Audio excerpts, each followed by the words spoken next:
So one of the things I touched on in my video of Tape 2 review of Parker 1959's Kenpo tapes was the start of some of the grab techniques. So locked wing being the first one in the Tape 2 review, which I put up, being from a wrist grab or a cross wrist grab, and then feeding into or twisting into the hammer lock to then set up locked wing, or the counter, which is locked wing.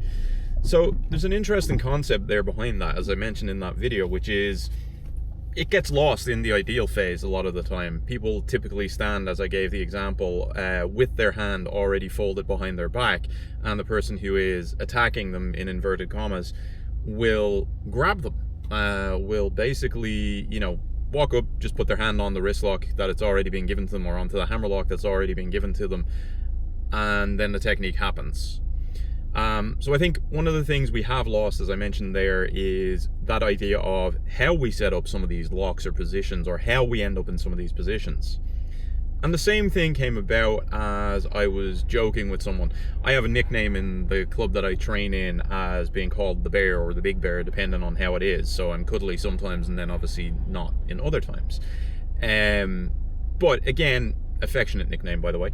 But again, in that, I kind of mess around with some of our students or some of the people we train with, where I would walk up, I would grab them in a bear hug, and then I would turn them in the opposite direction and tell them they're in my way, for example. So to move them out of my way rather than walk around them, being the joke.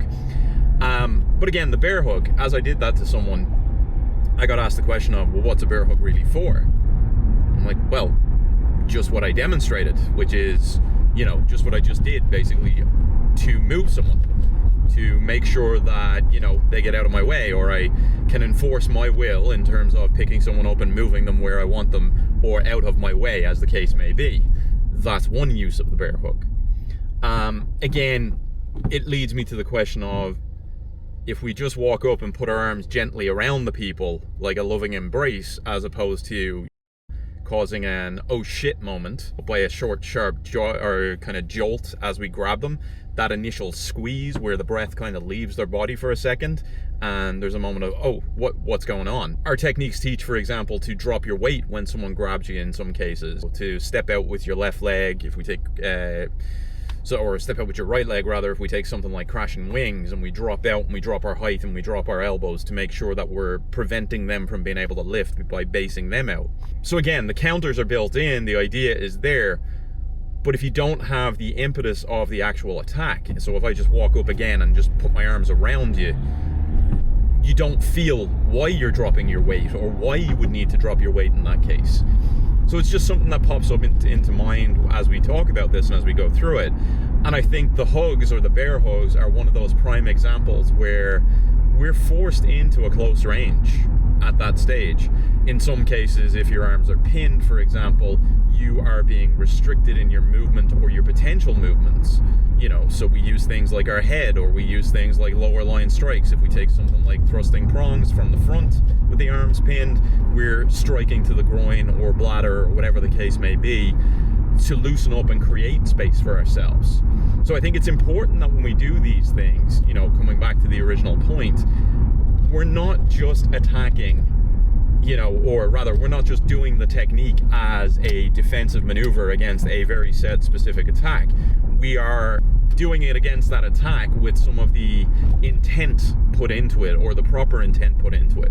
Obviously other techniques, then we're talking about dropping weight, for example, someone picking you up. What are they picking you up for? Is it to carry you away to somewhere else? Or, is it a situation where they're going to pick you up and dump you on your head, for example, by dropping you to the side? So is that potentially then an answer that we have in tripping arrow? We drop out to the side, we smack them in the face, we change their height and their balance and depth and everything else that comes with it.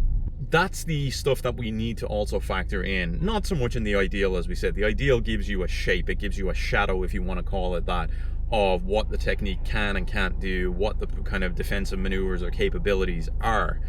But again, when we get to something like the what if, we've got to ask ourselves that question. Are we maneuvering in the right way? Are we accounting for the fact that someone is going to grab us a little bit heavier and a little harder? So again, there's a what if within the ideal in that case, which is, okay, the ideal is I'm just going to put my hands there and give you the general shape.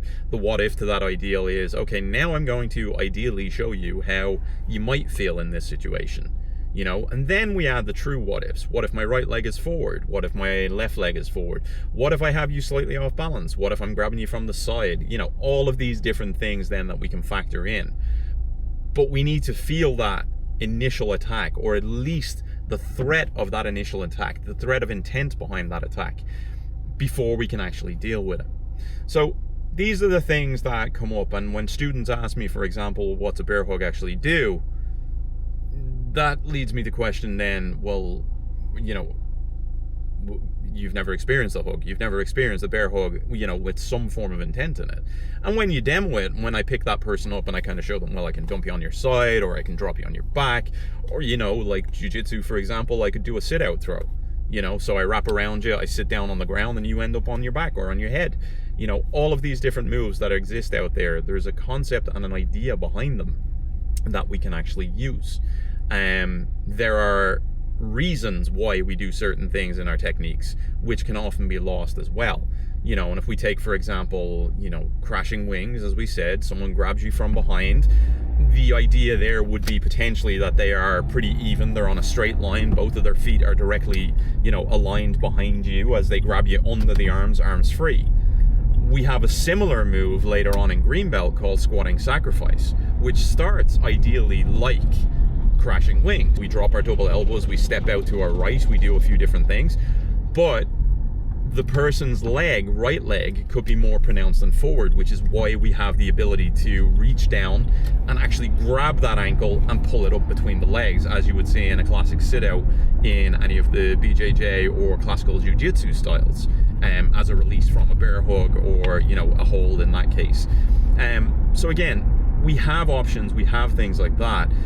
We need to explore, I think, a little bit more of what changes, you know, the reason we would do a technique, what it feels like to be grabbed in a way that you're not very comfortable with, and then formulate an answer from there using what we already know. And I think that's important. So that's something I'm actually developing for myself as a potential seminar set down the line, workshop, whatever you want to call it. These are things that I like to teach. These are things I've pulled from different places, you know, different practitioners of different arts, where I feel that we could benefit from bringing some of these things into a workshop, bringing some drills into it, where we can take what we already know and just make it a little bit more, I don't want to use the term alive, because that's a very loaded term, and it belongs to other areas, but, you know, living and breathing, a little bit more alive in terms of you're not just taking it as ideal, you are taking it from a slightly more fluid or flowing state of someone being aggressive or someone attacking you on a more consistent basis as well. So again, those are my thoughts on that, and that's what I'm working on as a potential seminar for the near future, I hope. So if anyone's interested in that, let me know.